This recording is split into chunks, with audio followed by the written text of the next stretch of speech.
सिद्धेभ्यः नमो अरिहन्ताणम्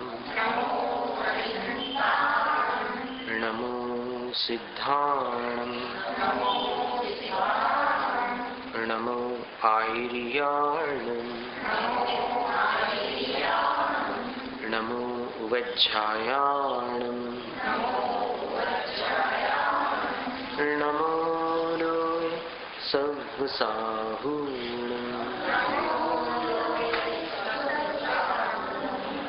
येषु पंच नमो यारु सव्व पावपणासनो मंगलालं च सव्वेसिं पठमं हवै मंगलम् चत्तारि मंगलम् अरहन्त मंगलम् सिद्ध मंगलम् साहु मंगलम् केवल पण्णतो धम्मो मंगलम् चत्तारि लुगुत्तमा अरहन्त लुगुत्तमा सिद्ध लुगुत्तमा साहु लुगुत्तमा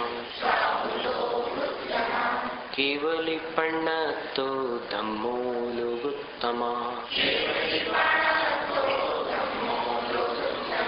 चत्तारि शरणं पवज्जामि अरहन्त शरणं पवज्जामि सिद्ध शरणं पवज्जामि साहु शरणं पवज्जामि केवल पण्णतो धम्मो शरणं पवज्जामि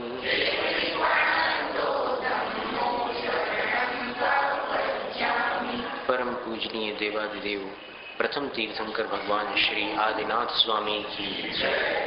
भक्तामर स्तोत्र की जय। आचार्य श्री गुरु विद्यासागर मुनिराज की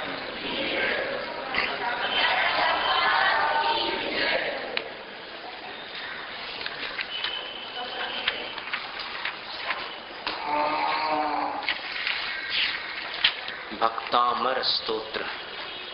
भक्तांबर या भक्तामर ये दोनों अशुद्ध उच्चारण।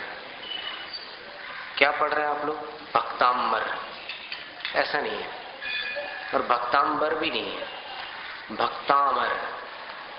भक्तामर भक्तामर प्रणत मौलि मणि प्रभाणा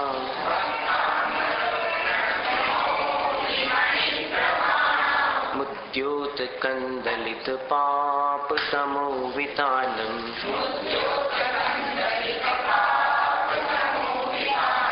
सम्यक प्रणम्य जिन पाद युगं युगादा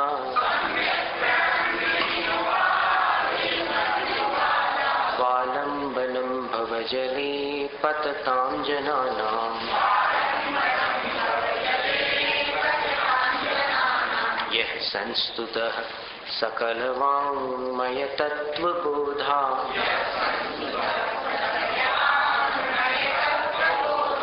दुद्भूत बुद्धिपटुभिः सुरलोकनाथैः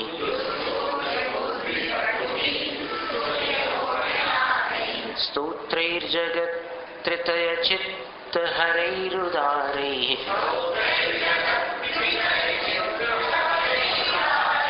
स्तोष्ये किलाहमपि तं प्रथमं जिनेन्द्रम्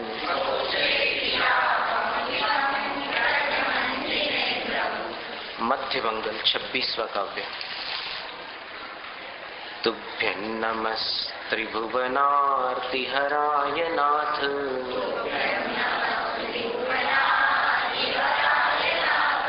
तुभ्यं नमः क्षितितलामलभूषणाय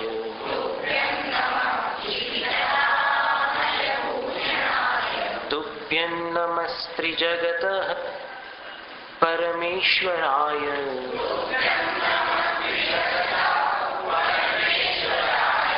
तुभ्यं नमो जिनभवो दधिशोषणाय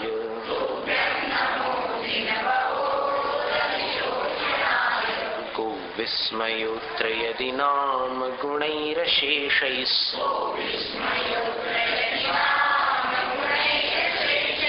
तन्संश्रितो निरवकाशतया मुनीश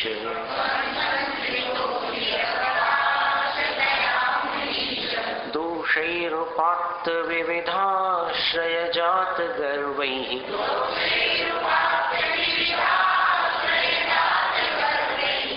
स्वप्नान्तरेऽपि न कदाचिदपीक्षितोऽसि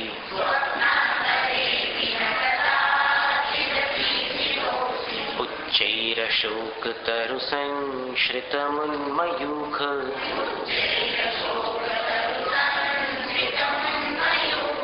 मा भाति रूपममलं भवतो नितान्तम्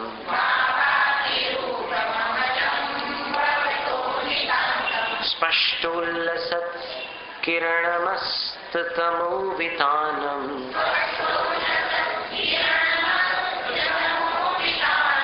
बिम्बन् रवेरिव पयोधर पार्श्ववर्ती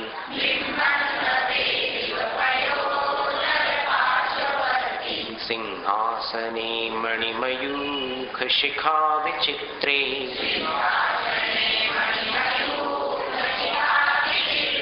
विभ्राजते तव वपुः कनकावदातम्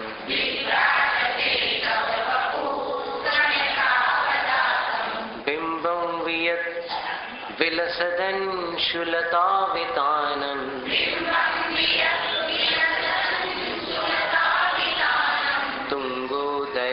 तुङ्गोदयाद्रिशिरसीव सहस्ररश्मिः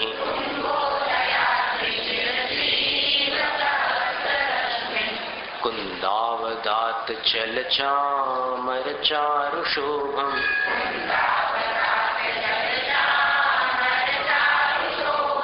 विभ्राजते तव वपुः कलधौतकान्तम्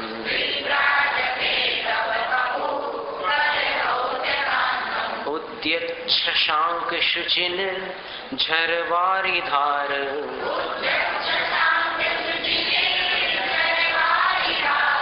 मुच्चैस्तटन् सुरगिरेरिव शातकौम्भम्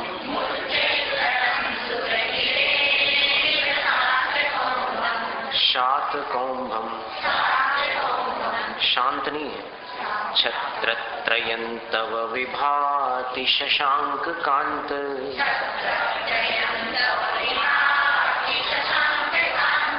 मुच्चैस्थितं स्थगित भानुकर प्रतापम्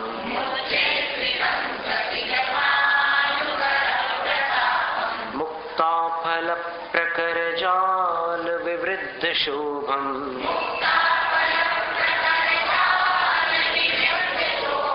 प्रख्यापयत् त्रिजगतः परमेश्वरत्वम्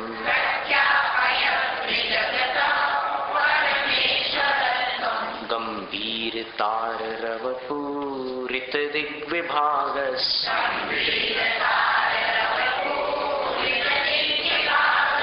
त्रैलोक्यलोक शुभ संगम भूति दक्षः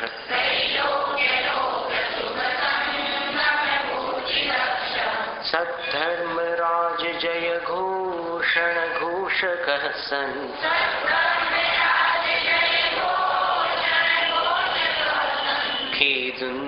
खेदुन्दुभिर्ध्वनति ते यशसः प्रवादी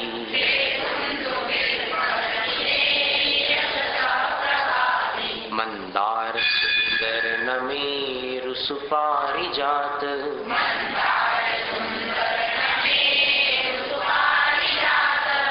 सन्तानकादिकुसुमोत्करवृष्टिरुद्घा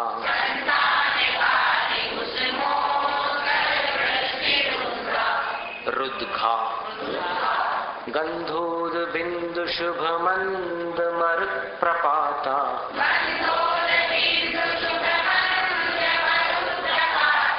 दिव्यादिवः पतति ते वचसान्ततिर्वा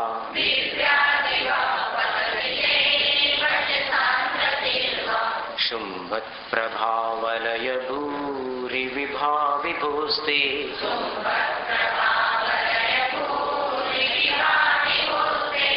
लोकत्रये द्युतिमतान् द्युतिमाक्षिपन्ति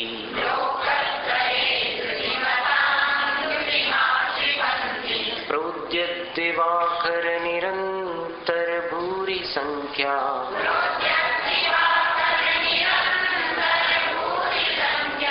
दीप्त्या जयत्यपि निशामपि सोम सौम्या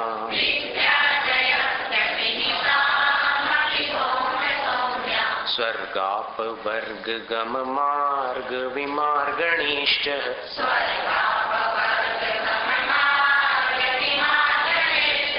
सद्धर्म तत्त्वकथनैकपटुस्त्रिलोक्याः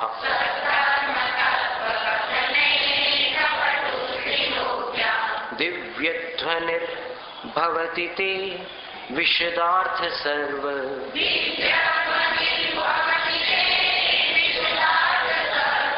भाषा स्वभाव परिणाम गुणैः प्रयोज्य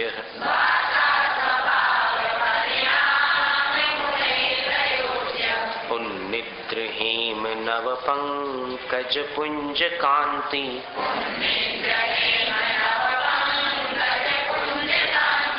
पर्युल्लसन्नख मयूख शिखाभिरामौ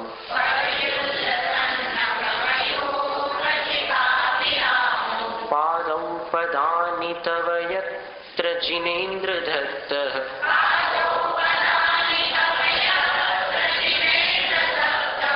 पद्मानि तत्र विबुधाः परिकल्पयन्ति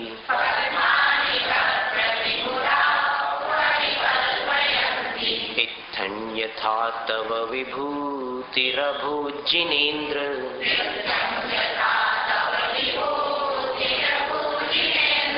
धर्मोपदेशन विधौ न तथा परस्य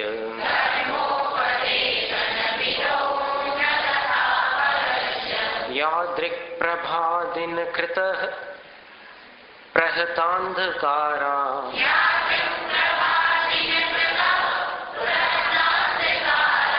तादृक् कुतो ग्रहगणस्य विकाशिनोऽपि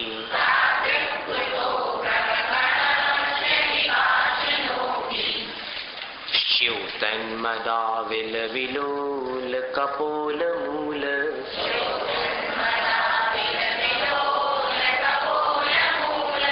मत्तभ्रमद् भ्रमरनाद विवृद्ध कोपम्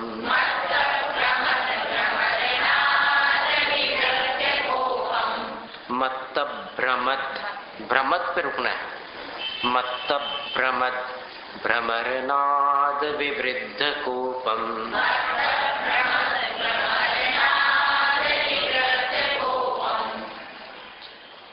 भ्रमद पे रुकना है। फिर से बोल दिया हमने आपकी याददाश्त के लिए। मत्तभ्रमद यहाँ रुकना, भ्रमरनाद विवृद्ध कोपम।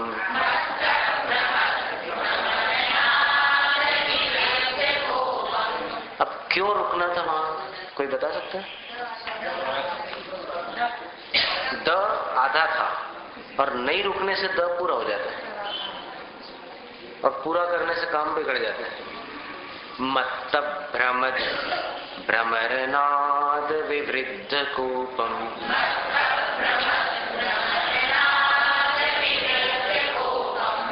ऐरावताभमिभमुद्धतमापतन्तम्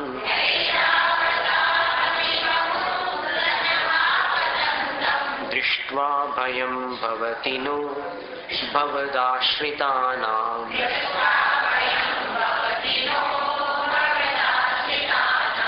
भिन्नेव कुम्भगलदुज्ज्वलशोणितात्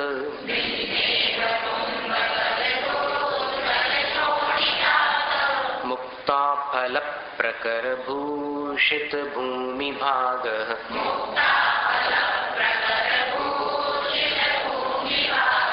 बद्धक्रमः क्रमगतं हरिणाधिपोऽपि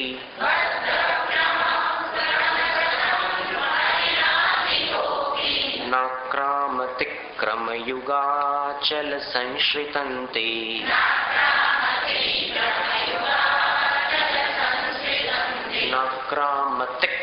तिक्रम स्वराघात नाक्रामतिक्रमयुगाचल संश्रितन्ते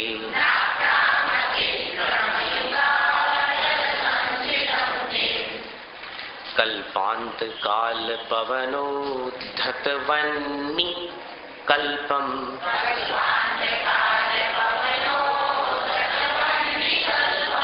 दावानलञ्ज्वलितमुज्ज्वलमुत्स्फुलिङ्गम्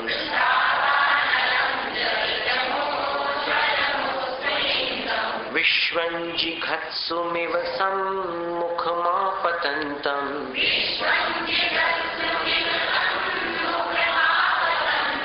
त्वन्नाम कीर्तनजलन् शमयत्यशेषम्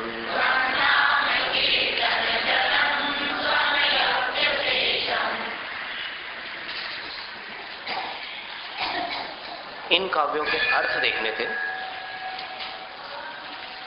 अब किसी के मन में ये शंका आ सकती है कि हाथी तो शुद्ध शाकाहारी प्राणी है और वैसे ही शांत प्रकृति का होता है, कभी गुस्सा आ जाए तो भगवान के भक्त की भक्ति से वो शांत हो जाए। लेकिन यदि कोई क्रूर हिंसक मांसाहारी जीव सामने आ जाए तब तो आचार्य मानतुंग स्वामी कहते हैं कि कोई घबराने की बात नहीं है। इस वाक्य को सुनकर आपको कैसा लग रहा है? कोई घबराने की बात नहीं है। अंदर और एक विचार आ रहा होगा कि क्या महाराज, क्या घबराने की बात नहीं है? वो खा जाएगा तो ये आएगी ना शंका अंदर। तो आचार्य श्री कहते हैं हरिणाधिपोपी, हरिण यानी जो जंगल के हिरण आदि प्राणी होते हैं, उनका अधिक उनका स्वामी मृगराज यानी सिंह। कैसा सिंह? तो उसके विशेषण देखिए। भिन्नेव कुंभ गलदुज्ज्वल शोणिताक्त मुक्ता फल प्रकर भूषित भूमि भागा। भिन्नेव कुंभ, भिन्न का अर्थ फाड़े हुए, यानी दो भागों में विभाजित किए हुए। इब कुंभ, इब शब्द का अर्थ पिछले काव्य में आया था ना। इब यानी हाथी, फाड़े हुए। इब कुंभ यानी हाथी के कुंभ। कुंभ का अर्थ उसका जो सिर है, मस्तक, उस हाथी के फाड़े हुए मस्तक से गलत यानी टपकते हुए उज्ज्वल शोणिताक्त मुक्ता फल प्रकर। शोणित का अर्थ होता है रक्त, खून, लहू। तो फाड़े हुए हाथी के मस्तक से टपकते हुए उज्ज्वल और शोणित से आक्त यानी सने हुए,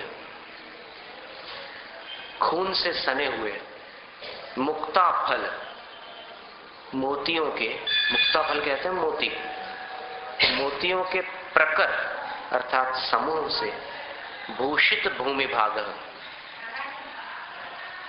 व्याप्त कर दिया है भूमि भाग, धरती के हिस्से को जिसने, यानी इतना प्रचंड सिंह है कि जिसने हाथी का शिकार किया। और कैसे हाथी का शिकार? तो हाथी कई प्रकार के होते हैं। हाथी मुख्य रूप से 4 जातियों के होते हैं। वर्तमान में अपन देखें तो शिखर जी के वनों में पाए जाने वाले हाथी, फिर दक्षिण भारत में कर्नाटक प्रांत के हाथी, और असम के जो हाथी होते हैं वो वाले हाथी, ऐसे कई स्थानों पर हाथी पाए जाते हैं जंगलों में। पर अफ्रीका का हाथी अलग होता है अपने आप में। पर मुख्य रूप से हाथी की कुछ जातियां होती है।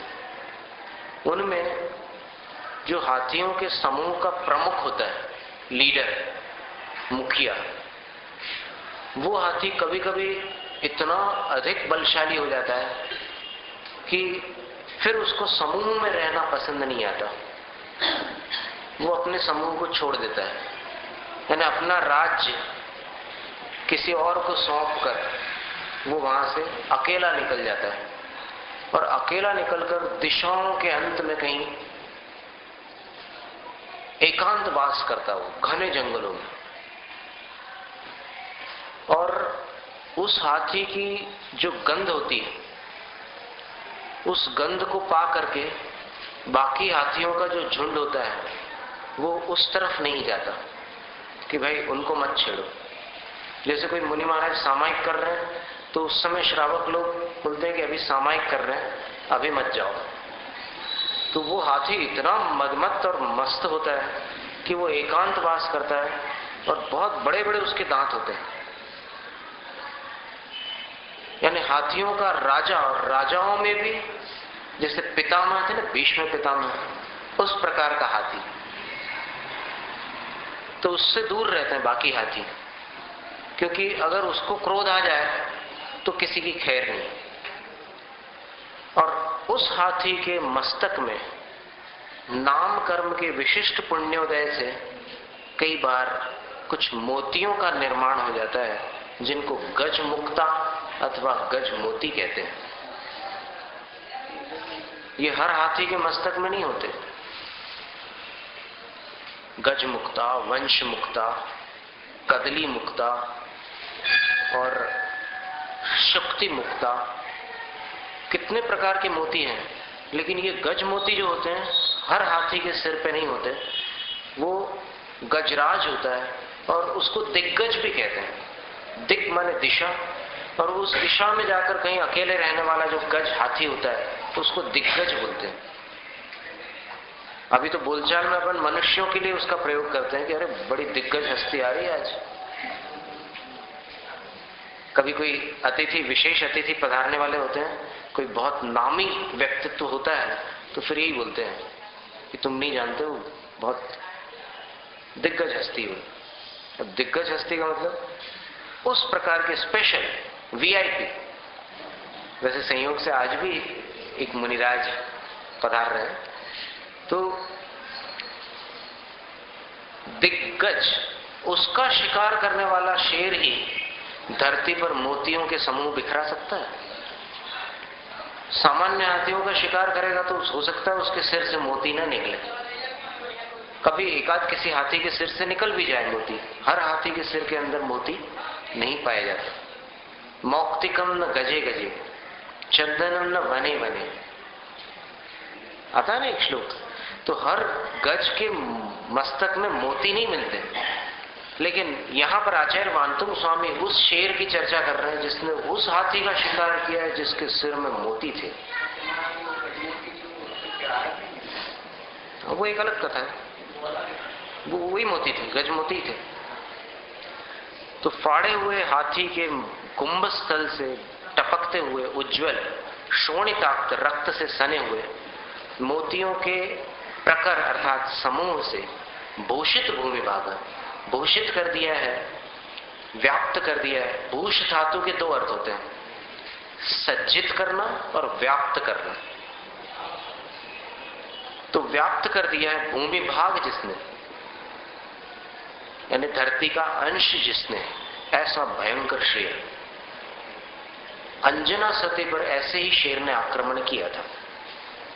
आपने यदि कथा सुनी हो अंजना सती की, तो जब गुफा में अंजना सती अपनी सखी के साथ अपने कष्ट के दिन काट रही थी, तब न जाने कहां से ऐसा खूंखार शेर आ गया जो हाथी को मार कर आया हुआ था और भयंकर गर्जना कर रहा था। लेकिन उस समय सती के पुण्य से गंधर्व देव ने आकर उस संकट से अंजना की रक्षा की थी। तो ऐसी कथा आती है वहां पर। और फिर उसके पश्चात उस गुफा में एक महाबलवान पुत्र का जन्म हुआ था, जिसका नाम जन जन जानते हैं। वो थे बजरंगबली हनुमान। तो हनुमान के जन्म के पहले शेर आया था मां से वो करने के लिए, हमला करने के लिए मां के ऊपर, लेकिन मां की रक्षा गंधर्व देव ने की थी अष्टापद का रूप धारण करके। ऐसी कथा है। तो हाथियों को मारने वाले शेर वैसे भी कम होते हैं। द किंग एलिफेंट नाम की एक फिल्म हमने बहुत पहले कभी जब हम कॉलेज में पढ़ते थे और ऐसे गुजरात भ्रमण के लिए आए थे, पालीताना में देखी थी। उसमें हाथी का शिकार शेर कैसे करते हैं उसका दृश्य दिखलाया था। बहुत सारे शेर घेर लेते हैं हाथी को और उसके बाद घेर करके वो आवाज निकालते, तो हाथी विचलित होता है, ऐसे ऐसे झूमने लग जाता है। फिर हाथी भी चिंगाड़ता है और फिर कुछ शेर जैसे आगे बढ़ना चाहते हैं तो वो हाथी ऐसे सूंड आगे बढ़ा करके फिर चिंगाड़ता है, तो वो शेर पीछे खिसक जाता है। और अंत में कोई एकाध शेर पीछे की तरफ से छलांग मारकर हाथी के ऊपर चढ़ जाता है और फिर एकदम आगे आकर के उसके मस्तक को फाड़ डालता है, क्योंकि शेर के पंजे में बहुत शक्ति होती है। शेर का पंजा अगर किसी बैल के सिर पर पड़ जाए तो उसके सिर की पूरी हड्डी चकनाचूर हो जाएंगे, पीसेस हो जाते हैं हड्डियों के। शेर का जो स्कल है, शेर का जो पंजा है, वो अगर किसी बैल की खोपड़ी पर पड़ जाता है तो उसकी खोपड़ी के टुकड़े टुकड़े हो जाते हैं अंदर ही अंदर। इतना भयंकर प्रहार होता है शेर के पंजे का। तो वो हाथी के मस्तक को फाड़ डालता है और उस मस्तक में से ये मोती कभी कभी टपक जाते हैं। तो इतना भयंकर शेर, सामान्य कोई जंगली जानवर की बात नहीं कर रहे हैं आचार्य मंतुम स्वामी, इतना खूंखार शेर कि जो हाथी के मस्तक को फाड़ करके गज मुक्ता टपका चुका धरती पर, वो बद्धक्रम, ऐसा भयंकर शेर अगर अपने क्रम यानी पैरों को बांध ले का मतलब अपने दोनों पंजों को ऐसे सटा ले आपस में। पर शेर अपने पंजों को कब सटाता है? जब उसको शिकार करना रहता है, तब जब किसी पर वो छलांग मारने वाला होता है उस समय ऐसे पंजों को मिला ले, बद्धक्रम। तो वह हरिणाधिपोपी, शेरों का, हिरणों का, जंगली जानवरों का राजा भी। अब इसमें प्रश्न उठेगा कि क्या सभी शेर जंगल के राजा होते हैं? तो उसका उत्तर है कि नहीं। शेर कई प्रकार के होते हैं। साउथ अमेरिका का शेर होता है, एक अफ्रीका का शेर होता है, घने जंगलों में रहने वाला बहुत बड़ा शेर होता है। और फिर एक सहारा नाम की जो मरुभूमि है वहां पाए जाने वाला काला शेर, उसके यहाँ के पूरे बाल जो काले रंग के होते हैं बिल्कुल, वो वाला शेर होता है एक। और यहाँ भारत में पाए जाने वाले भी शेर होते हैं। बंगाल का जो शेर है वो पट्टों वाला है, बंगाल टाइगर कहलाता है। लेकिन यहाँ पर लायन की बात चल रही है, क्योंकि राजा जो होता है वो टाइगर नहीं, लायन होता है। और गिरनार के जो सासणगीर के शेर हैं वो भी होते हैं, और वो भी एक प्रकार के नहीं, 5 प्रकार के होते हैं। एक सिंह नाम की पुस्तक हमने पढ़ी थी गिरनार के संबंध में, तो सासणगीर के शेरों का पूरा वर्णन था उसमें। तो उसमें 5 प्रकार के शेर बतलाए थे। एक का नाम केसरी सिंह। केसरी सिंह जब दहाड़ता है तो आसपास अगर कोई खड़ा हो तो उसको धरती में कुछ स्पंदन महसूस होंगे, पैरों के अंदर उसमें झंझनाहट आएगी, इतनी जोरदार दहाड़ होती है उसकी। और उसकी दहाड़ मीलों तक सुनाई देती है। सुबह अगर आप कभी किसी दिन उगने के पहले उठ जाइएगा तो यहां पर आपको कांकरिया से शेर की आवाज सुनाई देगी, कई बार आती है आवाज। वो केसरी सिंह की आवाज बहुत जबरदस्त होती है। और केसरी सिंह के जो बाल होते हैं सिर के, वो बाल ऐसे पीछे की तरफ जाते हैं, और गर्दन के ऊपर के जो बाल होते हैं उसको अगर आप देखोगे तो आपको एकदम ऐसा लगेगा कि जैसे वो केसर की डब्बी में जो केसर की पत्तियां होती है ना, पंखुड़ियां, वो केसरी बाल लगेंगे उसके गर्दन के ऊपर के, इसलिए उसका नाम केसरी सिंह है। केसरिया रंग के बाल होते हैं उसके, और उसकी दहाड़ सबसे भयंकर होती है, मीलों तक सुनाई देती है। अगर किसी को मालूम ना हो कि यहाँ शेर और वो अचानक दहाड़ दे तो कहो गिर पड़े नीचे घबराहट के मारे, इतनी भयंकर दहाड़ होती है। दूसरा शेर होता है शार्दूल। शार्दूल उस शेर को कहते हैं जिसके बाल पूरे ऐसे सामने की तरफ आते हैं, ऐसे मुंह के पास ऐसे नीचे की तरफ लटकते हैं जिसके बाल, वो शार्दूल होता है। उसका मुंह सबसे बड़ा होता है,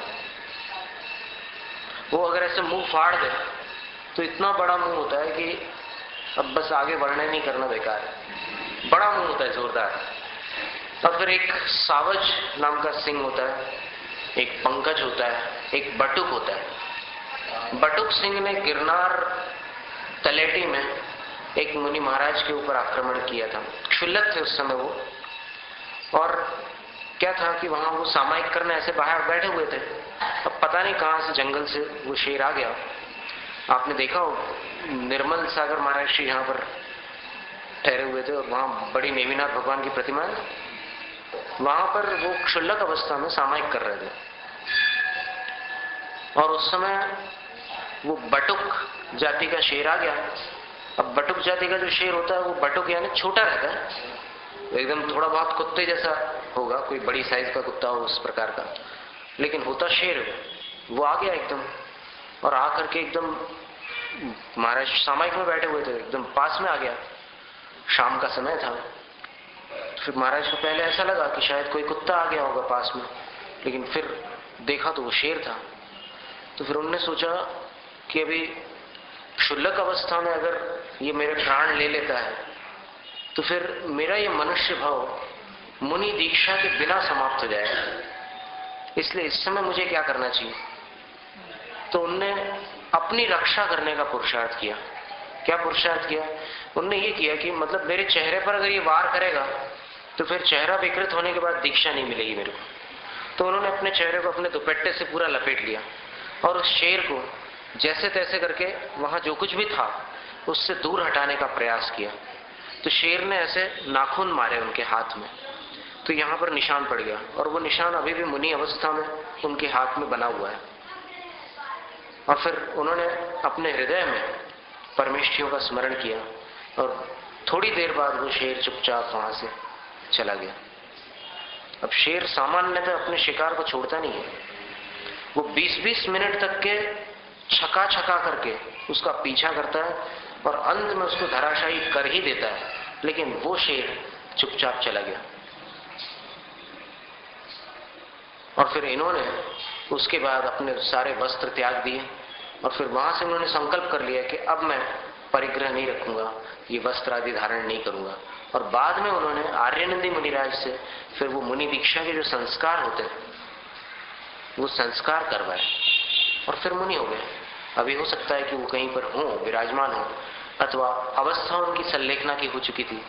हमने उनके साथ चौमासा भी किया था कारंजा में, तो बहुत सारी जानकारियां मिलती है सब प्रकार के साधुओं से मिलने से और पुराने अनुभवी गुरुओं से मिलने से। बहुत सारी जानकारियां और समाधान अपने को प्राप्त होते हैं। अभी जैसे कल हमने एक घटना सुनाई थी आचार्य श्री के बारे में, वो मांगी तुंगी क्षेत्र के बारे में। लेकिन देखिए, त्रुटियां कहीं कहीं पर 13 पंथ में भी होती है, कहीं कहीं पर 20 पंथ में भी होती है, और गुरु महाराज के उपदेश से, उनकी कृपा से अपन अपनी जो त्रुटियां हैं उसको दूर करके यदि भगवान की भक्ति करते हैं तो फिर अपना मार्ग प्रशस्त होता है। अब ये तो एक घटना थी जो कल आपने सुनी थी। वहीं महाराष्ट्र में शेंदुरजना घाट नाम का एक स्थान है, वहां एक दिन आचार्य श्री भगवान की प्रतिमा जी के सामने खड़े थे और वो लोग अभिषेक कर रहे थे। तो जब अभिषेक कर रहे थे तो फिर उस अभिषेक में शासन देवी और जैन तीर्थंकरों को मानने वाली जो भक्त देवियां होती हैं, जैसे पद्मावती 2 हैं, आपकी जानकारी में होगा, कि एक पद्मावती भगवान पार्श्वनाथ स्वामी की शासन यक्षी है और दूसरी पद्मावती धरणेन्द्र पद्मावती में जो नाम आता है ना, धरणेन्द्र की देवी पद्मावती है, वो भवनवासिनी है और ये जो यक्षी है वो व्यंतरी है। तो मुक्तागिरी में भगवान पार्श्वनाथ भगवान के चरणों में जो शासन यक्षी, मतंग यक्ष और पद्मावती यक्षी, इनकी आकृतियां बनी हुई है। तो सिंदूरजना घाट में जब आचार्य श्री अभिषेक देख रहे थे तो उस समय उन्होंने एक अभिषेक में कुछ ऐसी बात देख ली, लेकिन जब तक वो लोग अभिषेक कर रहे थे तब तक आचार्य ने कुछ भी नहीं बोला। देखो आचार्य श्री बड़े धीर और गंभीर साधु हैं, उन्होंने कुछ भी नहीं बोला, उनको उस समय टोका नहीं। और उसके बाद जब वो लोग आचार्य श्री के पास अर्घ चढ़ाने के लिए आए, आचार्य श्री अपने आसन पर विराजमान हुए, तब आचार्य श्री ने देखो कितने सुंदर ढंग से उनको उपदेश दिया। आचार्य श्री ने कहा कि भगवान के साथ रख करके इनका अभिषेक एक साथ नहीं होता। बस इतना छोटा सा वाक्य बोला आचार्य जी ने कि इनका अभिषेक एक साथ नहीं होता। इसका क्या अर्थ है?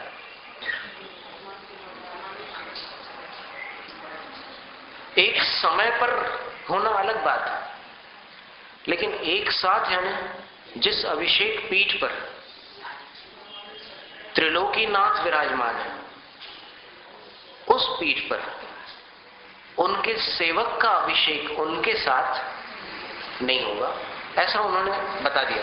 ऐसे कई दृष्टांत हैं कि जहां आचार्य जी ने संकेत के माध्यम से कभी इन लोगों को समझाया है, कभी उन लोगों को समझाया है। भ्रांति ये हो जाती है कि आचार्य जी इनके समर्थक है या उनके समर्थक। और ऐसे ही कभी किसी को ये भी हो सकता है कि आचार्य जी न सही, लेकिन जिन महाराज का उपदेश अभी अपन सुन रहे हैं उनका हो सकता है कि किसी तरफ झुकाव हो। लेकिन झुकाव अगर शास्त्रों की तरफ होता है तो आत्मा का कल्याण होता है। झुकाव अगर किसी पंथ की तरफ होता है तो फिर जिनेंद्र भगवान का पंथ तो एक है, मोक्ष का पंथ। और ये सारे पंथ कहीं किसी ग्रंथ में नहीं आए। समाज ने अनावश्यक रूप से पंथ, ग्रंथ और संतों में, देखो तीनों का उच्चारण करीब करीब मिलता जुलता है, संत, ग्रंथ और पंथ, इनमें अपने आप को विभाजित कर लिया है। वास्तव में कल्याण तो जिनेंद्र भगवान की वाणी से होता है, पक्षाग्रह से कभी किसी का कल्याण नहीं हुआ। तो अभी शेर का वर्णन चल रहा है, तो 5 प्रकार के शेरों में जो बटुक नाम का शेर था उसने उन महाराज पर आक्रमण किया था। आज वो आत्मनंदी मुनि के नाम से, मुनि दीक्षा के बाद उनका नाम आत्मनंदी मुनि रखा गया था। और उनके गुरु आर्यनंदी महाराज थे, आचार्य आर्यनंदी, उनका नाम आपने सुना होगा।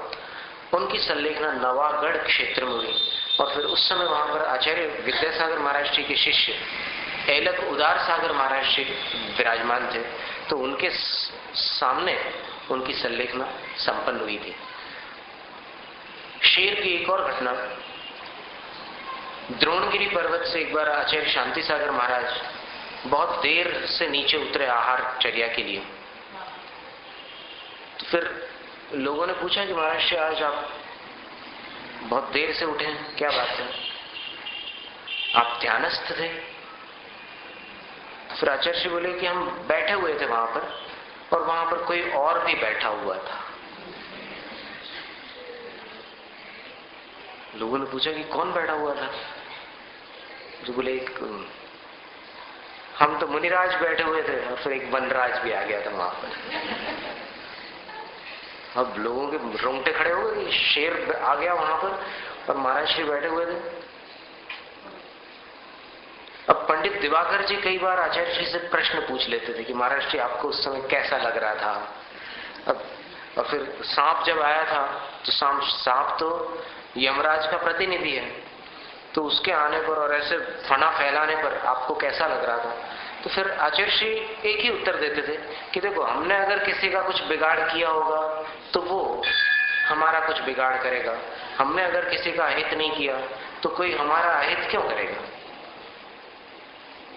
उस समय भी हम धर्म ध्यान कर रहे थे, फिर वो चुपचाप चले जाते थे। सांप भी चुपचाप चला गया, शेर भी चुपचाप चला गया, फिर हम आहारचर्या के लिए आ गए।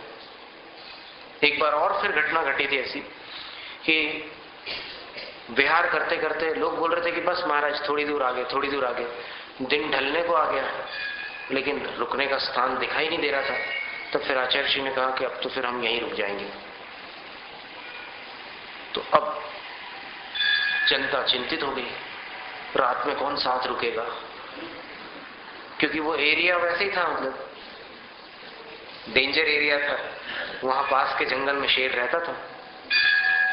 अंत में फिर एक व्यक्ति जैसे तैसे तैयार हुआ और बाकी लोग सब चले गए। और उसने आचार्य जी से कहा कि आचार्य जी यहाँ पर शेर रहता है, क्या होगा। आचार्य जी ने बोला कि तू घबरा मत, बोले तू डर मत। और आचार्य जी ने ऐसे एक सीमा रेखा जैसी बना दी और कहा कि तू इसके बाहर मत जाना, कुछ हानि नहीं होगी।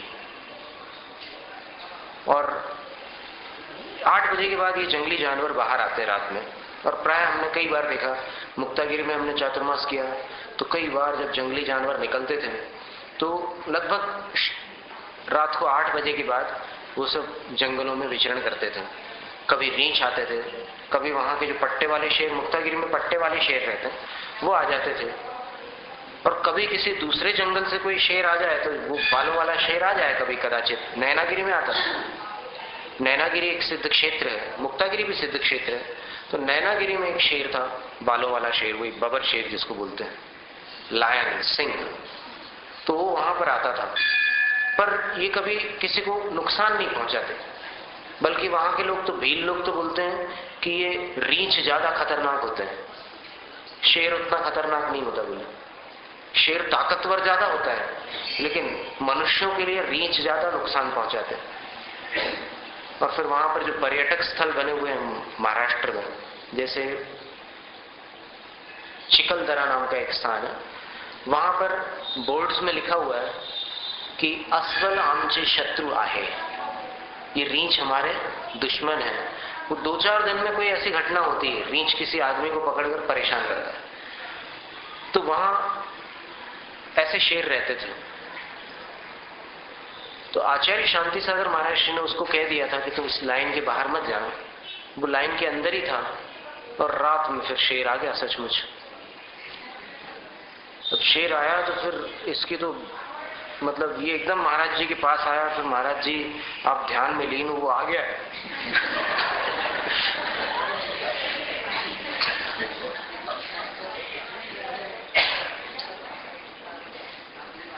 अब कैसे उसकी वो घड़ियां निकली होंगी ये तो वही जानता है, पर सचमुच शेर उस रेखा के भीतर नहीं आया। शेर बाहर खड़े खड़े दहाड़ता रहा लेकिन उसने किसी को नुकसान नहीं पहुंचाया, फिर चुपचाप वो शेर वहां से चला गया।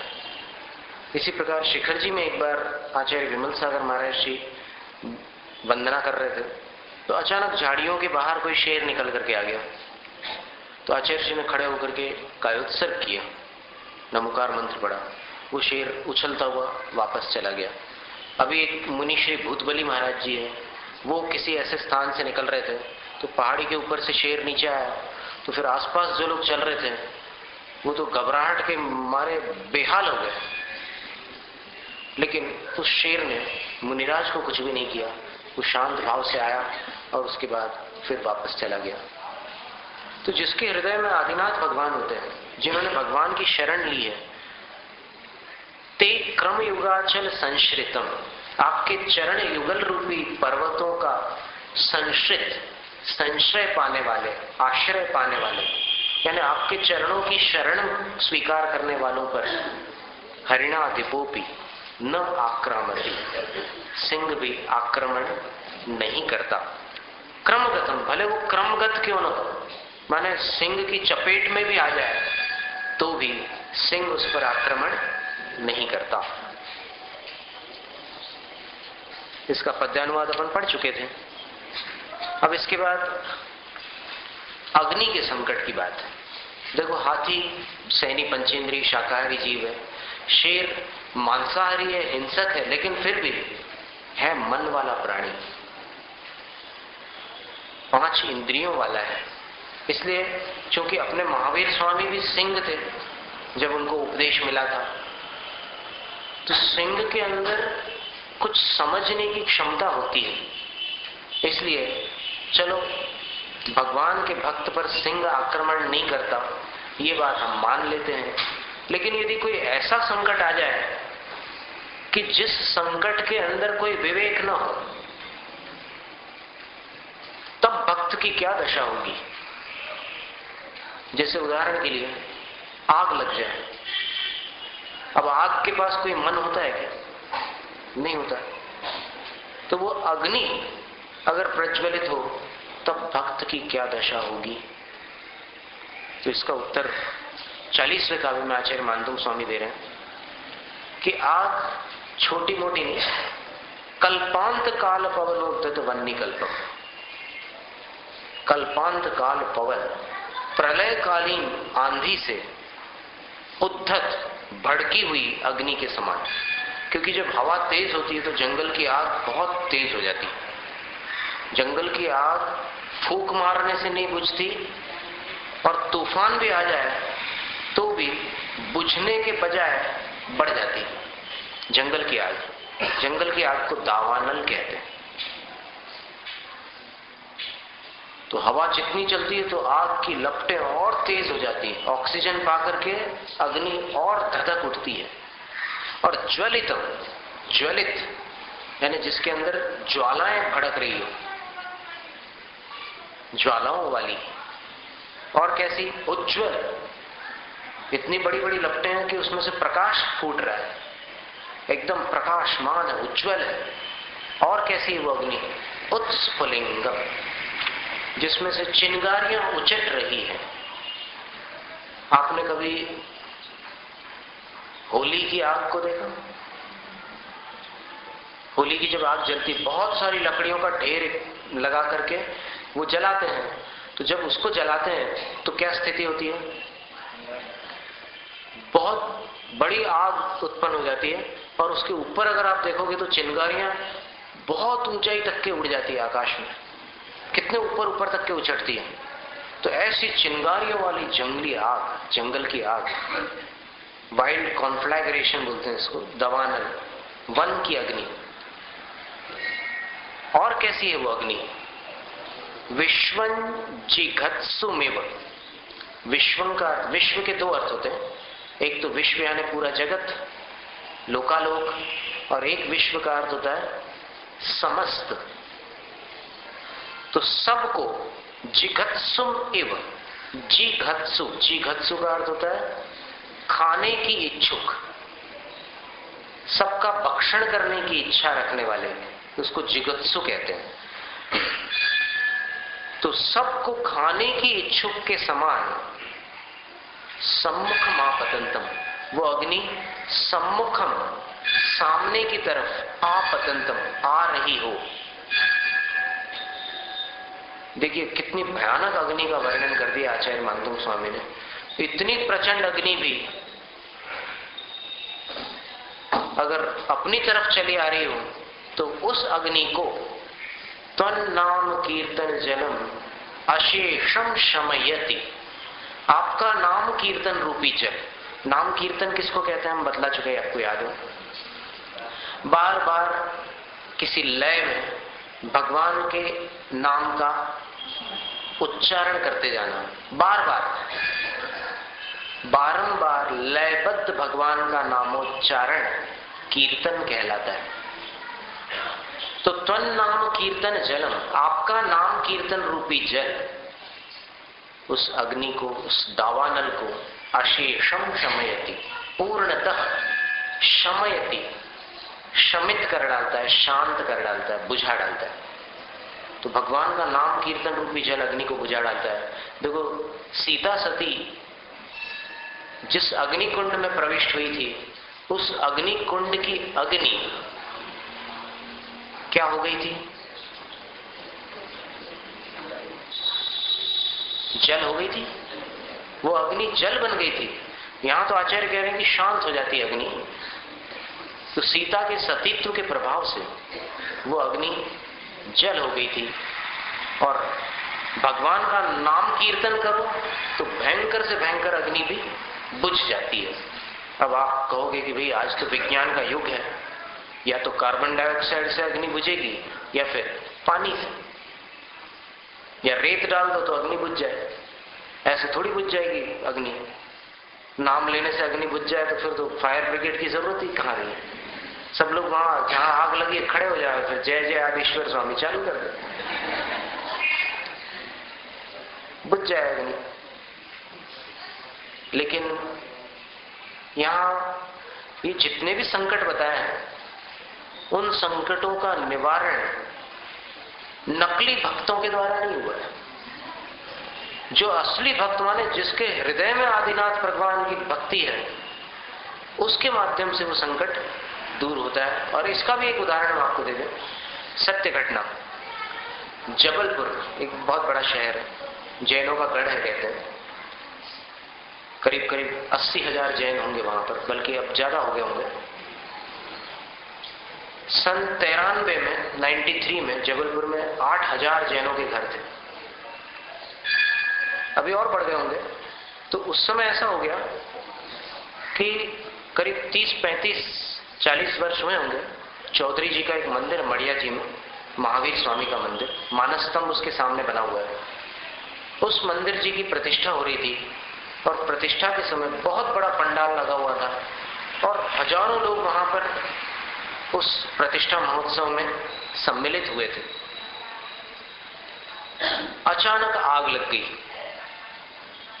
और आग लगने पर ऐसी भीड़ में कितनी भयानक दुर्घटना घट सकती है, इसकी आप कल्पना कर सकते हो। आग लगी और तुरंत वहां पर जो अंदर जो विद्वान थे, उनके पास किसी ने समाचार दिया कि आग लग गई है। उनको एकदम भगवान की स्मृति हुई और उनको लगा कि आग से क्या मतलब है, पंडाल की आग क्या वस्तु है। दावा नल भी भगवान के नाम कीर्तन से बुझ जाता है, तो फिर इस आग से डरने की क्या बात है। उन्होंने आंख बंद करके भगवान का स्मरण किया, नमो हरियंताणं चत्तारि मंगल, इन सब का स्मरण करके फिर भक्तामर स्तोत्र और सारी महिमा मंडित जो भी स्तुतियां हैं, उनके प्रति आस्था भाव लाते हुए एकदम मुंह से डिक्लेयर कर दिया कि जाओ आग बुझ चुकी है, जाओ। तुम बोल रहे हो कि आग लग गई है, मैं कह रहा हूं आग बुझ गई, जाओ। उसने जाकर के बाहर देखा, सचमुच आग बुझ गई। तन नाम कीर्तन जलम शमयत्य शेषम, वास्तव में वो आग बुझ चुकी थी। तो इतना विश्वास हो और फिर भगवान की भक्ति हृदय में हो तो ये भी कार्य संभव है। इसमें कोई अतिशयोक्ति नहीं है, ये सच्चाई है कि ऐसी कई घटनाएं घट जाती है। अब फिर इसके आगे आचार्य मानतुंग स्वामी और भी उपद्रवों का वर्णन कर रहे हैं। अभी बता दिए ना 5 शेर के 5 नाम बतला दिए। केसरी सिंह, शार्दुल, सावज, पंकज और बटुक, गिरनार के 5 प्रकार के शेर हैं। अब इसमें से राजा कौन है ये पूछ सकते थे आप। तो इसमें से जो राजा होता है वो केसरी सिंह होता है। केसरी सिंह वनराज होता है। और शायद यहाँ कांकरिया से जो आवाज आती है वो केसरी सिंह की हो सकती है, क्योंकि यहाँ से कितने किलोमीटर है?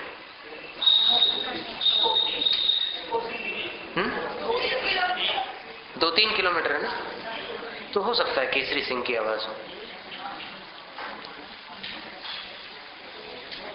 तो इस तरह इतने संकटों का निवारण भगवान की भक्ति से संभव है। और नाम कीर्तन जो है, इसकी आप लोग आदत डालिए। कभी अष्टमी चतुर्दशी को बैठिए आप शाम को, और फिर जय जय आदिश्वर स्वामी प्रारंभ कर दीजिए 15 मिनट, 20 मिनट, आधे घंटे तक। और ये क्रोध की रामबाण दवा है, भगवान का कीर्तन। देखो यहाँ तो वनाग्नि की चर्चा की थी, लेकिन इसका आध्यात्मिक अर्थ अपन ले ले तो क्रोधाग्नि को भी कीर्तन शांत कर देता है। कभी भी आपको बहुत तेज गुस्सा आ जाए, आप क्षण भर के लिए एकांत में चले जाइए और फिर एकांत में जाकर के आप हाथ जोड़कर, आंख बंद करके जय जय आदिश्वर स्वामी, जय जय आदिश्वर स्वामी, ऐसे आप आदिनाथ भगवान का स्मरण कीजिए। आप देखिए फिर वापस उस कमरे से निकलोगे तो फिर ठंडा हो जाएगा दिमाग। आप किसी और को गुस्सा आता हो और आप अगर उसके सामने ये पढ़ने लग जाओ तो हो सकता है उसको और गुस्सा आ जाए। वैसे आज एक मजेदार बात हम आपको बतला दें। एक अवनीश तिवारी नाम के योगी ने हमसे बतलाया था। उन्होंने योग पर बहुत साधनाएं और अभ्यास किए और कई दिनों तक उन्होंने मनुष्य का आहार छोड़कर घास खाकर के उन्होंने अपने ऊपर प्रयोग किया है साधना का। केवल घास खाते थे वो, जैसे गाय लोग घास खाती, वैसे वो केवल घास खा करके उन्होंने साधना की थी। जबलपुर के योगी हैं अवनीश तिवारी। उन्होंने हमसे बतलाया था कि अगर कोई भी आपके पास ऐसा व्यक्ति आता है जिसको ज्यादा क्रोध आता हो और वो पूछे कि मैं इस क्रोध से कैसे बचूं, तो फिर आप बता देना। आप लोग पूछ रहे हो क्या क्रोध से बचने का, तो हम बता दें आपको। नहीं तो अगर किसी को गुस्सा करने में मजा आता हो तो फिर हम उसको ना बताएं। एक बहुत सुंदर उपाय बताया उन्होंने ये बतलाया कि जैसे ही गुस्सा आता है तो अपने हाथ को ऐसे खोल दो, ये अंगूठा और चारों उंगलियां एकदम ऐसे अलग अलग कर दो और होठ और दांतों को भी एक दूसरे का स्पर्श मत करने दो। होठ और दांत इन दोनों को भी थोड़ी दूर कर लो। क्षण भर में आपका क्रोध शांत हो जाएगा। अभी आपको गुस्सा नहीं आ रहा है इसलिए आप प्रयोग नहीं कर पाएंगे लेकिन कभी आप इसका प्रयोग करके देखेंगे तो पता चलेगा कि इस मुद्रा से ये हाथ खोल दीजिए, दोनों दांतों को भी एक दूसरे से पृथक कर दीजिए और होठों को खोल दीजिए, आपका गुस्सा तुरंत शांत हो जाएगा। ये उनका दावा है। और इसके अतिरिक्त और भी बहुत सारे उपाय हैं क्रोध शांत करने के, लेकिन अभी चर्चा उसका प्रसंग नहीं है। अभी प्रसंग ये है कि शेर भी भगवान के नाम कीर्तन से या भगवान के भक्तों पर हमला नहीं करता। अग्नि भी भगवान के नाम कीर्तन से शांत हो जाती है, बुझ जाती है। अब आप फिर इसमें इसका दुरुपयोग मत कीजिएगा। दुरुपयोग का तात्पर्य ये है कि जैसे आप सोफे के ऊपर बैठे हुए हैं और वहां गैस पर कुछ रखा हुआ है, आपको लगे कि भाई अब कौन वहां जाकर के गैस को बंद करे, और वहां पर सोफे पर बैठे बैठे कल्पांत काल पवनो धतवन्य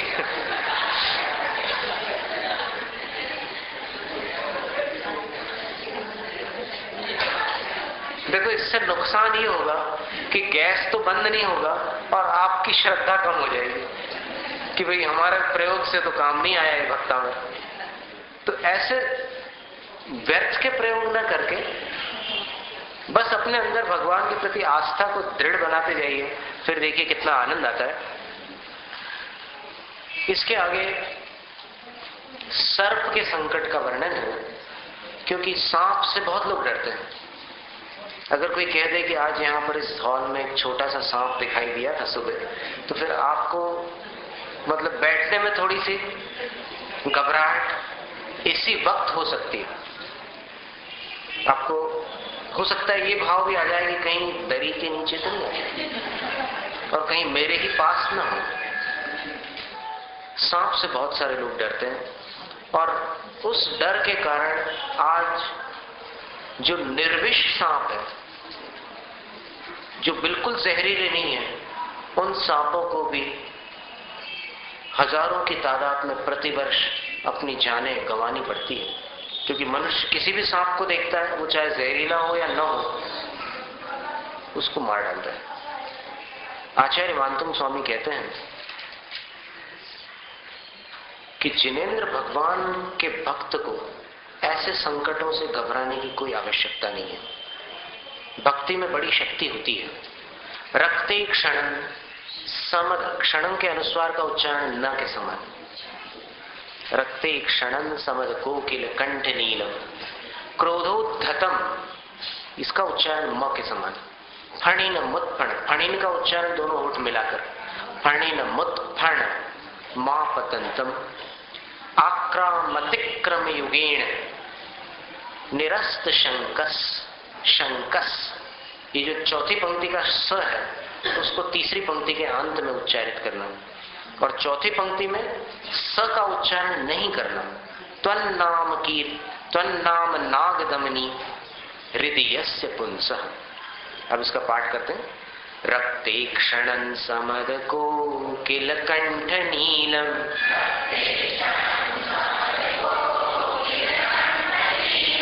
क्रोधोद्धतं फणिनमुत् फणमापतन्तम्,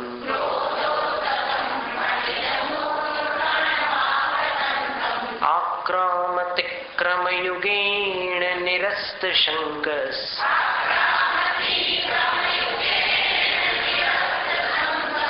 त्वन्नाम कीर्तन जलन शमयत, त्वन्नाम नागदमनी। ये होता है कई बार पाठ करते समय, अगर बिना देखे पढ़ो तो फिर जहां जहां मिलते जुलते शब्द है ना, तो वहां से कहीं खिसक जाता है उच्चारण। जैसे चौथे काव्य से 40वें काव्य पे भी आया जा सकता है। चौथे काव्य की तीसरी पंक्ति क्या है? कल्पांत काल पवनोद्धत नक्र चक्रम, और सीधे कल्पांत काल पवनोद्धत, यहां तक तो एक ही जैसा है, वन्नी कल्पम में पहुंच गया, तो 4 में 10 का गुना हो गया। वहां तक के लीप यानी छलांग मार सकता है कोई। तन्नाम नागदमनी हृदयस्य पुंसः,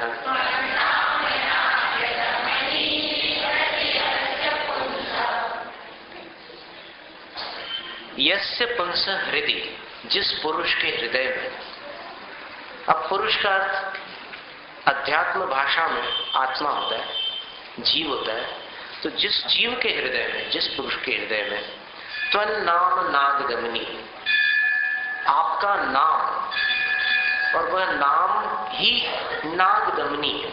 नागदमनी एक ऐसी जड़ी बूटी होती है या एक ऐसा रत्न होता है कि जिसको अपने पास रखने पर सर्प का संकट नहीं होता, उसका जहर दूर हो जाता है सांप का। कि गरुड़ मणि को भी नागदमनी कहते हैं। गरुड़ मणि जानता?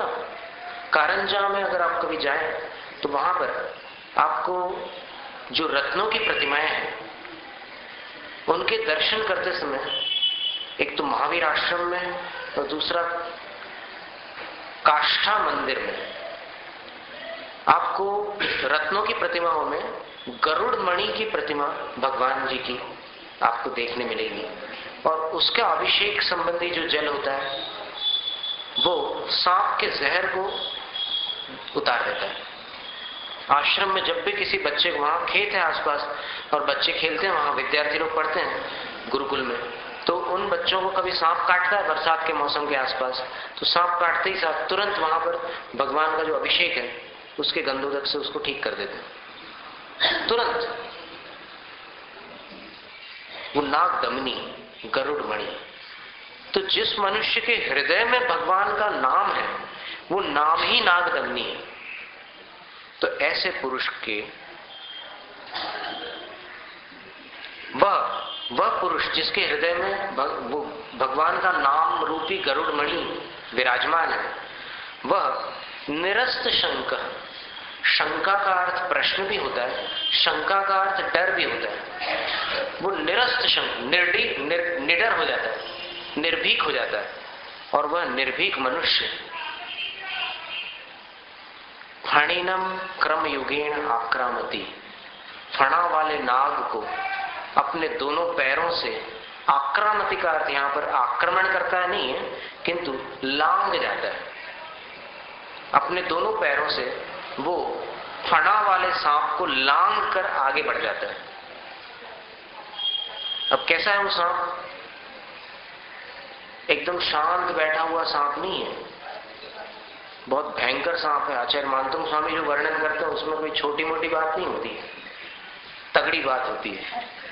कैसा सांप है? रक्ते क्षण, लाल आंखों वाला, ईक्षण का अर्थ आंख होता है, और रक्त ईक्षण वाला, लाल आंखों वाला सांप। और कैसा है? समद कोकिल कंठ नीलम, समद, मद सहित जो कोकिल है, कोयल। अब कोयल मतवाली कब होती है, मद सहित कब होती है? बसंत ऋतु में। तो उस समय की जो कोयल होती है उसके कंठ के समान, उस समय कोयल के कंठ में कुछ नए नए काले पंख उगते हैं बसंत ऋतु में। और वो काले पंख ऐसे होते हैं कि उसके गले को अगर आप देखोगे तो उसके शरीर से भी ज्यादा काला दिखाई देगा कोयल का गला। तो उस कोयल के कंठ के समान नीलम यानी काला। नील शब्द के दो अर्थ होते हैं संस्कृत में, एक नीला और दूसरा काला। तो यहां पर नील शब्द का अर्थ नीला नहीं है, काला है। तो ऐसा भयंकर सांप जो फणा वाला है, लाल आंखों वाला है, और बसंत ऋतु में जो कोयल का काला कंठ होता है उसके जैसा काले रंग का है। और कैसा है? क्रोधोद्धतम, क्रोध से उद्धत है, यानी आउट ऑफ कंट्रोल है। मदारी उसको संभाल नहीं सकते, इतना भयंकर गुस्से में है। और कैसा है? तो उत्फणम, उत्फणम यानी जिसका फणा उठा हुआ है। फणे वाले सांप भी कभी फणा नीचा करके चलते हैं, लेकिन ये वाला सांप जो आचार्य मानतुम स्वामी बता रहे हैं, ये ऐसे फणा उठाया हुआ है। पार्श्वनाथ भगवान का चिन्ह देखा ना आपने, वैसा वाला। लेकिन इसमें एक विशेषण और दे रहे हैं जो सबसे डरावना है, आपतंतम, अपनी तरफ आ रहा है। अब उधर चला जाए तो फिर चैन की सांस लो, हाश, गुजराती लोग। लेकिन वो इधर आ रहा है। ऐसे भयंकर सांप को भी, ऐसे नाग को भी देखो, जब नाग राज होता है और एक नाग होता है, किंग कोबरा और कोबरा। तो कोबरा के काटने पर कुछ घंटों में मरण होता है, लेकिन किंग कोबरा अगर किसी को काट ले तो 5 मिनट में उसका मरण हो जाता है।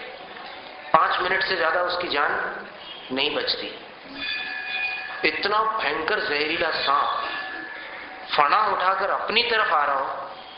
और यहां आचार्य मानतुम स्वामी कहते हैं कि जिसके हृदय में आपका नाम है, नाग दमनी है, वो अपने दोनों पैरों से उस सांप को लांग करके उस तरफ निकल जाता है।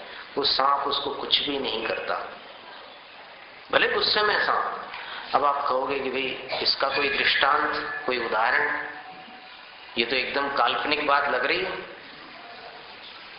होता है ऐसा, कई बार श्रद्धा थोड़ी कमजोर होती है तो फिर कुछ बातों को सुन करके बड़ा अटपटा सा लगता है कि ऐसा कैसे हो सकता है। तो इसका उदाहरण हम आपको दें। अभी समय कितना है? और समय है आपके पास? क्योंकि मांडवी की पोल में, अच्छा अच्छा, तो ठीक है। तो आज संडे भी है, अपन बढ़िया दृष्टांत है। एक बार सागर में आचार्य आर्यनंदी मुनि हैं, उनके नाम को आपने सुना होगा, जिन्होंने शिखर जी के लिए बहुत परिश्रम किया था तीर्थ रक्षा के लिए, और जिनका नाम अभी थोड़ी देर पहले भी हमने लिया था कि नवागढ़ में उनकी संलेखना हुई। आर्यनंदी महाराज जी जब भक्तामृत पाठ करते थे तो उनके आसपास बैठने वालों की कुछ बाधाएं अपने आप समाप्त हो जाती थी। और यहां पर अपन जैसे पाठ कर रहे हैं तो हमने कई बार अपने भक्तामृत शिविरों में ये अनुभव किया है कि जब अंतिम दिन पूरे 48 काव्यों का एक साथ पाठ होता है, सामूहिक पाठ, तो उस सभा में भी कई लोग लाभान्वित हुए हैं। अभी हिम्मतनगर से कुछ लोग आए हुए थे, तो उनमें एक माता थी, उनका ये कहना है कि मैं पहले रोज दवाइयों पर अपने दिन काटती थी, लेकिन उस दिन के भक्तामृत पाठ के बाद मैं स्वस्थ हो गई। और ऐसे और बहुत सारे उदाहरण हैं। पूना में भी जब अंतिम पाठ होता था भक्तामृत का पूरे 48 काव्यों का, शर्त यह है कि उसका एक भी वाक्य मिस ना हो। अगर आप 6 काव्यों के बाद पधारते हैं, जैन साहब, लेट लतीफ साहब, इंडियन टाइम से, IST से, तो फिर कोई आपको वो लाभ नहीं मिलने वाला। लेकिन शुरू से अंत तक जब 48 काव्यों का पाठ होता है, उस पाठ में जो भी सम्मिलित होते हैं उनमें से कई लोगों को कुछ असाधारण लाभ होता है। ये भक्तामर का प्रभाव है। और पूना में एक सज्जन थे, उनको रोज 70-80 रुपये दे करके अपने हाथ का इलाज फिजियोथेरापिस्ट के पास जाकर के कराना पड़ता था। इतना दर्द था उनके हाथ में। वो दर्द चला गया, उस भक्तामर पाठ में उनका वो दर्द हमेशा के लिए चला गया। ऐसे कई उदाहरण हैं। तो आर्यानंदी महाराज जी जब भक्तामर पाठ पढ़ते थे भगवान के सामने बैठकर, तो उनके आसपास बैठने वालों को कोई आराम हो जाता था, कोई तकलीफ उनकी मिट जाती थी। एक बार आर्यानंदी महाराज जी ने अपने जीवन की एक सत्य घटना सुनाई कि देखो, ये सांप वाली बात सुन करके बहुत लोगों को अविश्वास होता है, उनको लगता है कि ऐसा कैसे हो सकता है, लेकिन मैं अपने जीवन की सत्य घटना सुनाता हूं। मैं एक बार निहार के लिए जा रहा था। निहार के लिए जा रहा था, निहार का अर्थ आप जानते होंगे, जो साधु बाहर जाते हैं ना सवेरे जंगल के लिए, तो निहार के लिए जा रहा था। तो एक खेत में गया मैं, और खेत में जाते जाते वो खेत की जो मेड़ होती है उस पर जो पगडंडी होती है, वहां जो प्रासुक मार्ग था उस पर से मैं चला जा रहा था एरिया समिति पूर्वक। अचानक झाड़ियों में से एक बहुत बड़ा सांप निकला। मैं रुक गया। वो सांप एकदम मेरे सामने आ गया। मैं खड़ा रहा। फिर उस सांप ने ऐसे अपना मुंह, अपना फण ऐसे उठा लिया और जमीन से काफी ऊपर तक के फणा उठा लिया, और मेरा रास्ता उस सांप ने रोक लिया। मैंने उस सांप की ओर देखा और फिर मैंने तत्काल भक्तामर स्तोत्र का स्मरण किया और उस सांप को ये काव्य सुना दिया, 41वां। रक्ते क्षणन समद कोकिल कंठ नीलम। उसकी आंखों की तरफ देखते हुए मैंने ये काव्य पढ़ा। रक्ते क्षणन समद कोकिल कंठ नीलम, क्रोधोद्धतम फणिनमुत्फण मा पतंतम, आक्रामतिक्रम युगेण निरस्त शंकस, तन्नाम नाग दमनी हृदयस्य पुंसः। और फिर उस सांप को ऐसे आशीर्वाद दे दिया। उस सांप ने धीरे से अपना फणा ऐसे नीचे कर लिया और चुपचाप खेत में किसी दूसरी तरफ चला गया। ये सत्य घटना है। और ऐसे सांपों की बहुत सारी घटनाएं बहुत सारे साधुओं के साथ होती रहती है। नैनागिरी में जब आचार्य श्री का संग रुका हुआ था, तब पहली बार जब नैनागिरी पहुंचे थे आचार्य श्री, तब वहां पर खिड़कियां भी नहीं थी। बिल्कुल ऐसा क्षेत्र था। वो तो बाद में आचार्य श्री के अधिक रुकने से फिर उसमें विकास हो गया क्षेत्र में। ये तो पहले तो रात में ऐसे बोरे टांग देते थे खिड़कियों पर, ठंड के समय, ठंड को हवा न लगे महाराज को, तो श्रावक लोग उधर ऐसे लटका देते थे बोरे, और ऐसी कोई व्यवस्था थी नहीं। और वहां पर आचार्य श्री साधुओं से बोल देते थे कि दरवाजा खोलते समय थोड़ा सावधानी रखना, क्योंकि कई बार दरवाजों की जो वो अर्गला होती है उस पर कोई सांप चढ़ा रहता था, उससे लिपटा रहता था। बहुत सांप थे वहां पर, तुगुंजी में, नैनागिरी में, मुक्तागिरी में तो बहुत सांप आज भी है, 8-8 फुट लंबे सांप, बहुत सारे सांप रहते हैं मुक्तागिरी में। तो उस समय क्या होता था कि जैसे सामायिक करने बैठे हैं साधु, और आचार्य जी बोलते थे कि डरना नहीं किसी से, कोई भी अच्छे से सामायिक करना। अपन क्या है, साधना करने बैठे हैं और शरीर तो आत्मा है नहीं, इसलिए निश्चिंत। तो सामायिक करने बैठते थे। तो एक महाराज श्री ने बतलाया कि एक बार हम सामायिक करने बैठे थे, तो फिर यहां से लगा कि कुछ चढ़ रहा है।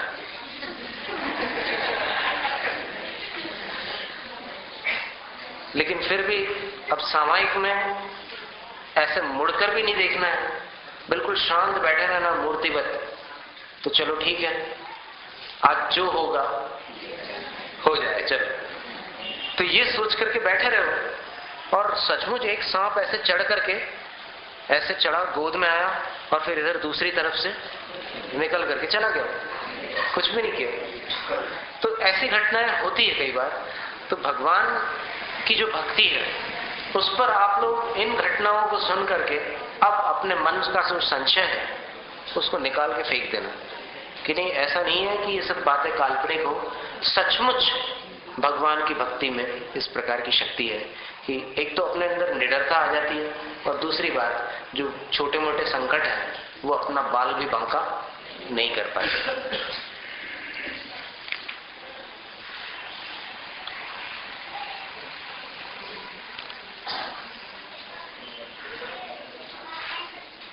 इसके आगे जो दो काव्य आते हैं, वो दोनों काव्य युद्ध से संबंध रखने वाले हैं।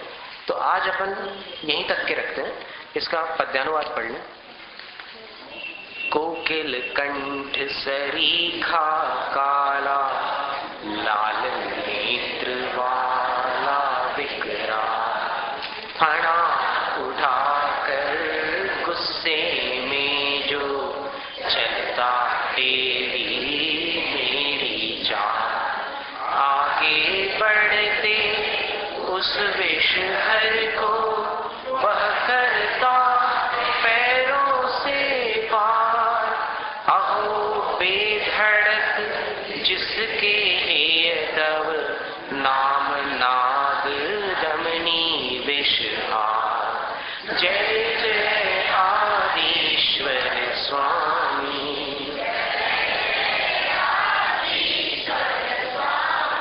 जय जय आदिश्वर स्वामी, जय जय आदिश्वर स्वामी,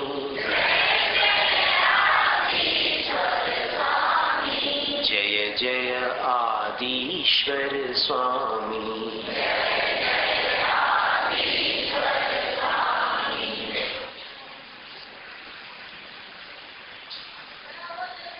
एक मुनिराज की संलेखना गजपंत क्षेत्र में हुई थी। पिछले वर्ष भीलोड़ा में एक प्रतिष्ठा हुई थी। जीर्णोद्धार करने के बाद बड़ा भव्य कार्यक्रम हुआ था। उस समय आप लोगों में से कोई थे वहां पर? तो वहां पर हमने एक मुनिराज का दृष्टांत दिया था। हाँ, ईडन निपास जी। तो वहां पर एक मुनिराज का हमने उदाहरण दिया था। उन मुनिराज का नाम याद है किसी को? जिनकी संलेखना गजपंथ में हुई थी, सुधर्म सागर महाराज। उनका नाम सुधर्म सागर मुनिराज था। और सन 71-72 की ये सत्य घटना है। क्या था कि वो जब यहाँ पर साबरकांठा में साबली गांव पहुंचे थे, तो उस समय वहां के श्रावकों ने आहार दान नहीं किया। और वो अच्छे पढ़े लिखे श्रावक थे, स्वाध्यायी थे, लेकिन उन्होंने आहार दान नहीं दिया। न जाने क्यों, किस कारण उनके मन में कोई ऐसी धारणा बन गई हो कि अभी इस वर्तमान युग में पहले जैसे सच्चे साधु नहीं है, इसलिए उन्होंने आहार दान नहीं दिया। अब वे मुनिराज रुके कुछ समय के लिए। फिर बाद में जब आहार नहीं हो सका उनका, तो फिर उन्होंने उस गांव से विहार कर दिया और दूसरे किसी गांव में उनका आहार या तो उस दिन हुआ हो या आगामी दिवस संपन्न हुआ। वे सुधर्म सागर महाराज जब उनका अंतिम समय निकट आ गया, तब विहार करते हुए गजपंथ सिद्ध क्षेत्र है, जहां गजकुमार मुनि को मोक्ष की प्राप्ति हुई थी और जहां 7 बलभद्र भी निर्वाण को प्राप्त कर चुके हैं। देखिए, ये बड़ी संयोग की बात है कि महाराष्ट्र में नासिक नाम का एक बहुत बड़ा जिला है। उस नासिक में 2 सिद्ध क्षेत्र हैं। पूरे महाराष्ट्र में 3 सिद्ध क्षेत्र हैं। एक कुंथलगिरी, गजपंथा और मांगीतुंगी। तो मांगीतुंगी और गजपंथ ये दोनों एक नासिक जिले में ही है। तो वहां जब वो पहुंचे, गजकुमार मुनि मोक्ष गए थे और फिर 63 शलाका पुरुषों में से बलभद्र, कितने बलभद्र होते हैं? 9 बलभद्र होते हैं। तो 9 में से 8 बलभद्र महाराष्ट्र से मोक्ष गए हैं। एक मांगीतुंगी से और बाकी 7 गजपंथ से। विजय, अचल, धर्म, सुप्रभ, सुदर्शन, नंदी, नंदीमित्र आदि 7 बलभद्र वहां से मोक्ष गए हैं, और बाकी भगवान राम मांगी तुंगी से मोक्ष गए। माने बलभद्र और कहीं से मोक्ष नहीं गए, उसी नासिक जिले से मोक्ष गए। वहां आकर के उन्होंने सल्लेखना ग्रहण की, और सल्लेखना ग्रहण की। देखिए, कभी कभी अपन साधु की बाह्य सरलता के कारण उनकी अंतरंग गरिमा और गुणों की पहचान नहीं कर पाते। कभी कभी ऐसा होता है कि किसी साधु का यश बहुत अधिक है, और कोई साधु ऐसे होते हैं कि जिनको यश प्राप्त नहीं है लेकिन महान गुणों के भंडार हैं। सुधर्म सागर मुनिराज जब वहां पहुंचे और उनकी सल्लेखना चालू हो गई, तो उस समय का फोटोग्राफ हमने मालेगांव में देखा। ब्लैक एंड व्हाइट फोटो था 1971-72 का, कि वो सामायिक कर रहे हैं, ऐसे बैठ करके बिल्कुल मूर्तिवत सामायिक कर रहे हैं। सल्लेखना का समय है, उनके पास एक और मुनिराज विराजमान है, और सामायिक के समय उनके सामने एक सांप है। वो सांप उनके पास सामायिक के समय आया है। और फिर हो सकता है कई बार कभी कभी हिंसक प्राणियों को, विषैले जंतुओं को भी साधुओं के पास आने में शांति का अनुभव होता हो। वो सांप उनके साथ हमने फोटोग्राफ में, ओरिजिनल फोटो है, ऐसा नकली फोटो नहीं है जो बनाया गया हो किसी कोलैज थेरेपी या कोलैज टेक्नोलॉजी से। वो ओरिजिनल फोटो था। तो हमें लगा कि इन साधु के पास कोई तरंग तो होगी, इनके अंदर कोई साधना तो होगी, क्योंकि सबके पास नहीं आता, और आता है तो वो नहीं होते वहां, वो भाग जाते हैं। तो फोटो मतलब सामायिक के समय का फोटो महाराज के पास सांप आया हुआ है। और फिर जब उनका अंतिम समय निकट आ गया, तब आज मैसरूल गांव के, हम जब गुजरात आ रहे थे तो गुजरात आने के पहले हमने इन सिद्ध क्षेत्रों की पहले वंदना की थी। पूना चातुर्मास के बाद पहले गजपंथा गए, फिर मांगी तुंगी गए, फिर 52 गजा गए, फिर पावागढ़ गए, और उसके बाद फिर अहमदाबाद आए। अहमदाबाद के बाद फिर हम तारंगा जी भी गए। तो ऐसे 5 सिद्ध क्षेत्रों की वंदना की थी हमने उस समय। तो उस समय मसरूल गांव के वहां के जो ग्रामीण लोग हैं, अजैन लोग और पुलिस वाले, उन्होंने शाम के समय एक विचित्र दृश्य देखा। जैनों ने भी देखा, जैनेतरों ने भी देखा।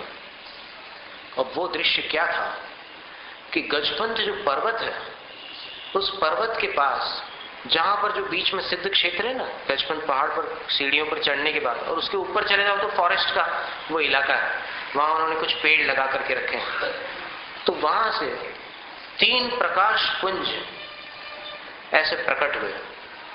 यानी जैसे आप ये समझ लो कि कहीं बहुत दूर शाम के समय लाइट चालू हो जाए तो दूर से वो लाइट्स कैसी दिखाई देती है, वैसे 3 प्रकाश पुंज प्रकट हुए। और फिर वो प्रकाश पुंज यहां आए, मैसरूल गांव में जो मंदिर था, जिसके पास महाराज श्री की अंतिम क्रिया हुई है, वो प्रकाश इस तरफ आए जहां महाराज श्री सल्लेखना कर रहे थे। और वो तीनों प्रकाश जब ऐसे पास आते गए, तो वहां के लोगों ने, आज भी जीवित हैं वे लोग जिन्होंने अपनी आंखों से ये दृश्य देखा है। इसलिए इस बात को चाहे कोई चमत्कार कहे, चाहे कोई कुछ भी कहे, लेकिन ये बात हमारे विश्वास में तो सत्य है। वहां पर जब वो पास आई वो रोशनी, तो फिर उस रोशनी को उन्होंने देखा कि ये कोई आकृति जैसी दिखाई देती है, और ये तीनों मनुष्य आकृतियां दिखाई दे रही। और जब और पास आए तो फिर देखा कि ये 3 मुनि हैं। ये 3 मुनि हैं जिनके शरीर से इतना प्रकाश निकल रहा है। और अपन शास्त्रों में देखें तो फिर ऐसे अपने को दृष्टांत मिलते भी हैं। दीप्त तप नाम की रिद्धि जिन साधुओं को प्राप्त होती है, और चारण रिद्धि जिनके पास होती है, वो एक तो आकाश में गमन कर लेते हैं, और दीप्त तप रिद्धि के प्रभाव से उनके शरीर से रोशनी निकलती है, लाइट्स निकलते हैं उनके शरीर से।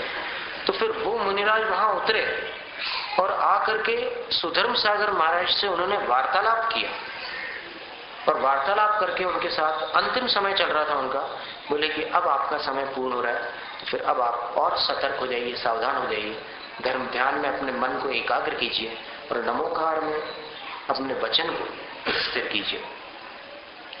इसके बाद सुधर्म सागर मुनिराज की संलेखना पूर्ण हो गई। वो तीनों जो भी आए थे, अब वो देवता थे, मुनि थे, जो भी थे, लेकिन थी तो असाधारण घटना। और ऐसी घटना जिन साधु के साथ घटित हो रही है, वे साधु आहार देने योग्य न हो, ऐसा असंभव है। क्योंकि एक तो साधु मात्र अगर अपनी दीक्षा में स्थिर है तो वो श्रावकों के लिए विनय करने योग्य है।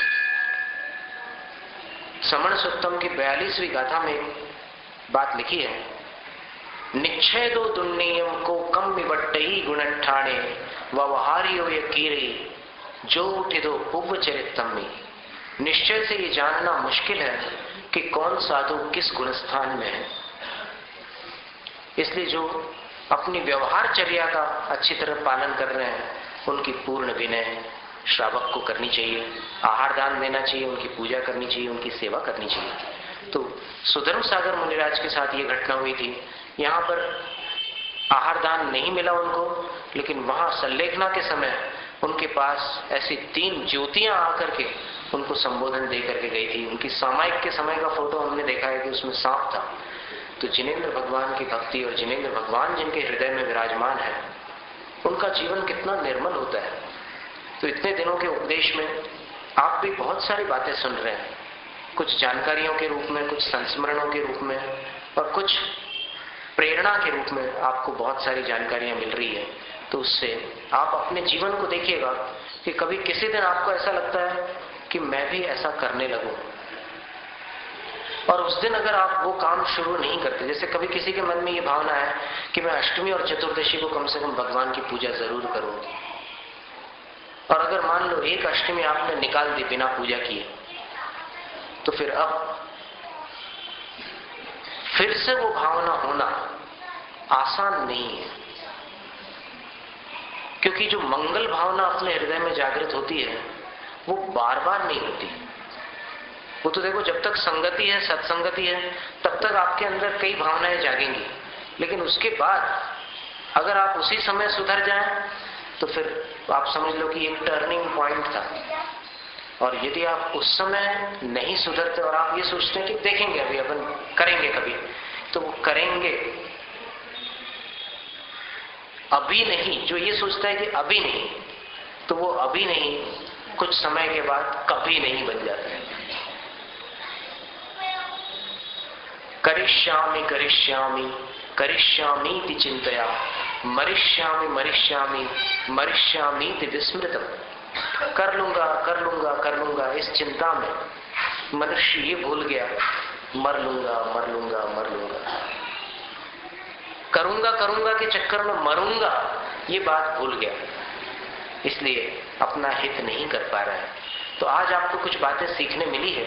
एक तो भगवान की भक्ति दृढ़ रखना, और दूसरी एक व्यावहारिक बात आपको ये जानने मिली कि क्रोध आने पर आप क्या करोगे। लेकिन आप जब उस मुद्रा को बनाओ तो सामने वाले को आपका रूप विकराल न नजर आए, इसका ध्यान रखना। सिर्फ दांतों का परस्पर में स्पर्श नहीं होने देना है, और होठों को थोड़ा सा खोलना है। एकदम जैसे डॉक्टर आपका गला देखता है, उस समय जब आ करता है, वैसा मुंह नहीं खोलना है, ठीक है। स्तोत्र पठन में मेरे द्वारा यदि जो कहीं कहीं प्रमाद से कुछ अर्थ वाक्य पद मात्रा छूट गई, सरस्वती मेरी उस त्रुटि को कृपया क्षमा करें, और मुझे कैवल्य धाम में मां अविलंब धरे। वांछित फलदात्री चिंतामणि सदृश मात तेरा करने वाले मुझको मिले पता मेरा, बोधि समाधि विशुद्ध भावना, आत्म सिद्धि मुझको मिले और मैं पा जाऊं मां, मोक्ष महासुख को। बोलो आचार्य मानतुंग स्वामी की। गायत्री।